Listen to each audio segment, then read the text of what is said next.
Hello, Magic Lovers. So before we begin, this is my reaction video to Next Gen Spawn's reaction video to my video. So anyway, I sent him over a small magic trick, which I'll be having a tutorial coming out tomorrow, Monday. And he asked me to react to his reaction. So here we are, and let the good times roll.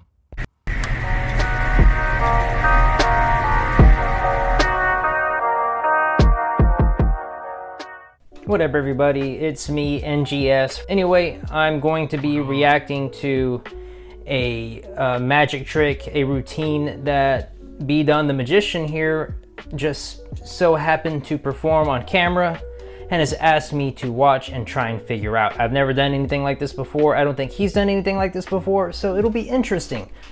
I will be watching it, and then after watching it and reacting to it, I'm going to attempt to guess how the trick is done. And then I'll get my answer on Monday when he drops the tutorial video. Yeah, that'll be coming out on his channel, this channel right here. Unless he's not putting this video on his channel and wants me to put it on mine, in which case I'll put a link to his channel down below.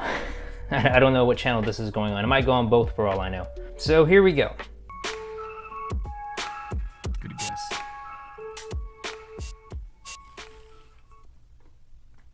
We'll start by pulling out the deck of cards, and I like to show you that it is a full deck of 52 cards. And what we're going to do here, I want you to see, no funny business, no special deck, anything like that. I never trust that. What we're going to do ever. here is That's fair. We are going to separate the cards into two piles, and then we'll go ahead and take the decks and give them a nice shuffle. It's a Just fair like so. shuffle, by the way. And we'll give them a cut. And we'll do the same thing with this pile here.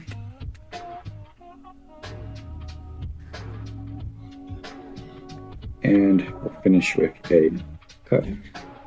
Now, here's what we're going to do. We're going to take these decks. We're gonna give them a little swirly I durly. believe this is called a Rosetta Shuffle. Same thing. So we're not just going to shuffle them. They've already been shuffled. We are going to, in fact, grab a pile of cards and stick them into the middle, making this entire pile completely mixed up. Some face up, some face down. I'm sure you guys are used to hearing that, right? And we'll do the same thing again. And we can actually do this as many times as the spectator wants. And there's even a way to have the spectator do this themselves if you'd like. But once they are satisfied, we'll then take all the cards and push them into each other. And once the cards are all pushed together, we'll even give them another shuffle, because why not? Another fair shuffle. Now everything is very fairly mixed. Face up, face down, all around.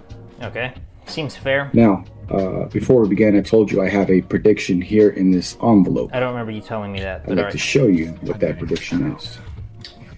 And that prediction is that there would be 23 face-up cards. Now, if there were 23 face-up cards here, that would be pretty amazing.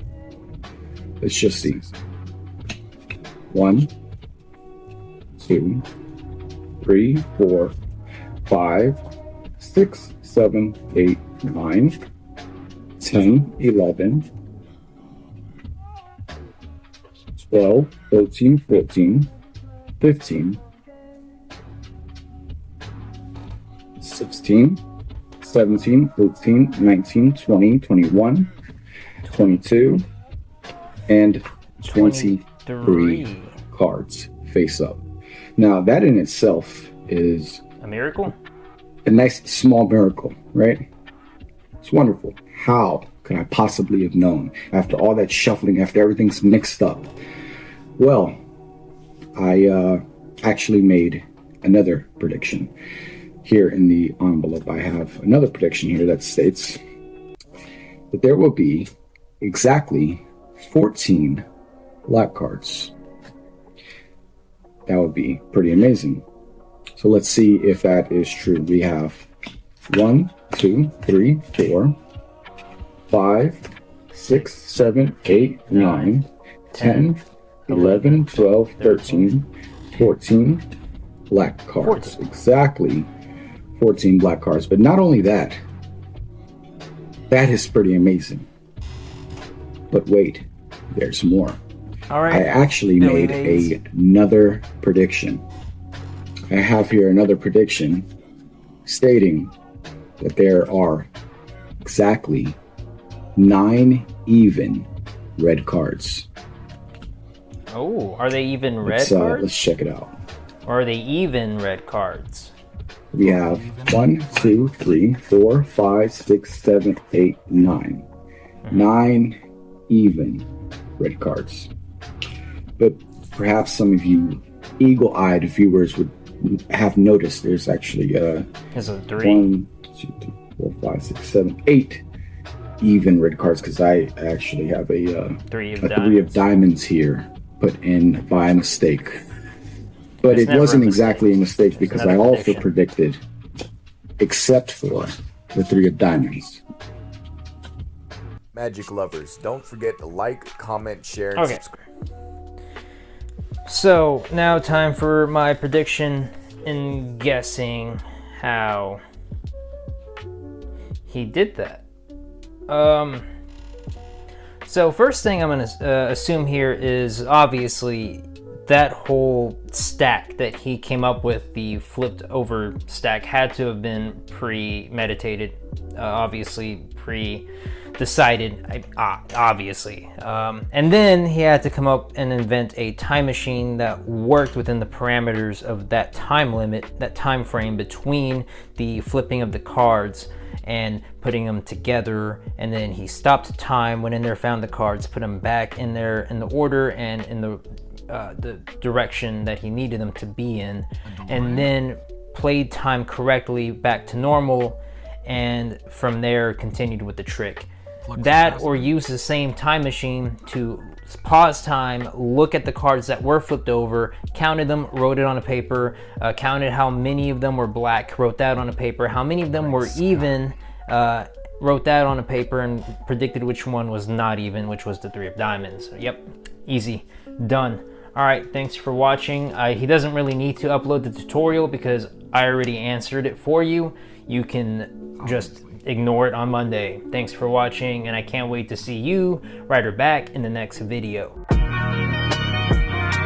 No, I'm kidding. All right, so obviously he had to have come up with the stack ahead of time, and I think in the beginning here, the whole flipping the deck inside, flipping the deck backwards, hold on. It's kind of a twist or a play on the slop triumph, which you can also find a tutorial for on B-Don's channel as well.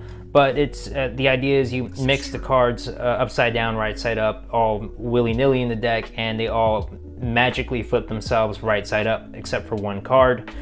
But I think the idea here is to, you know, mix the cards up, and then the cards that are flipped obviously are that stack that you had predetermined. And I think I got it figured out. So the true illusion is made when he doesn't shuffle the deck in the beginning.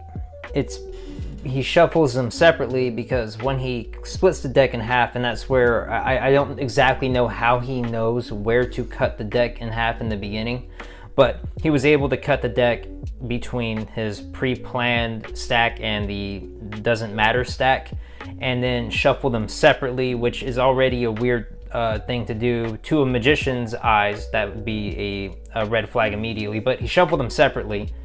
And I'm pretty sure what he did was whenever he mixed the two together, and you see it happen, and it's really a very beautiful illusion, because you do see the cards get interweaved, obviously all mixed up and upside down.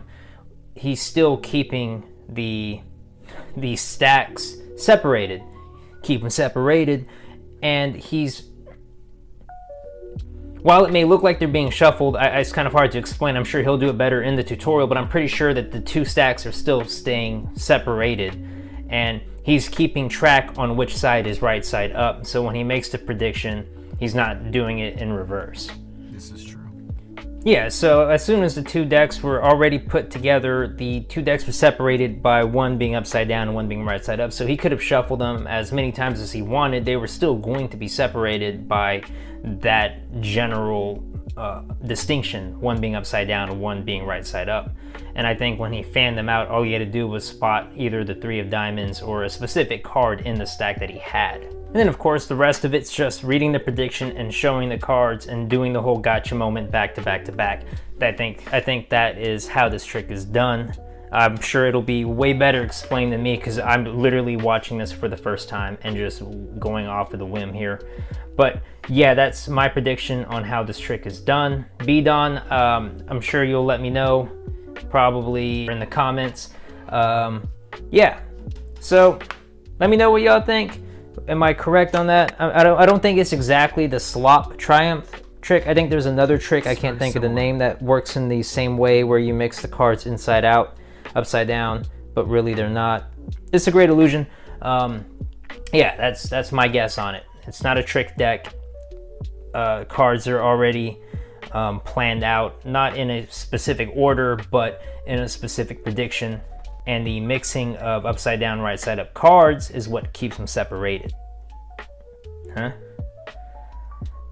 All right, there we go. It's my first time doing this kind of content. Let me know what you think down below. If this is on B-Don's channel, subscribe, like, and follow. He does tutorials. He has another channel where he is starting to do some pretty cool in-depth reviews of katanas. If you're into that, definitely go check that out. All right, thanks for watching. Yeah. Oh yeah, and I can't wait to see you right back in the next video. So, Next Gen Spawn was dead on accurate with his stuff. There was a couple of things, actually the little finishing touches that I put onto there to kind of throw off actually worked in this particular case. But he was dead on. I'd say he's about 90% accurate with everything he said there. It does utilize those type of principles that is in the slop triumph. There is a stack. So he's dead on with most of this. And I will be dropping the tutorial tomorrow. Just to remind you, I've got it premiering at 8 a.m. And so if you were interested in learning this magic trick, check it out. And if you're not subscribed to Next Gen Spawn, please give him a subscribe because he has some great content, especially if you love playing cards. So as he would say, see you next time until you write her back in the next one or something along those lines. I'm not so good at that part, but see you in the next one.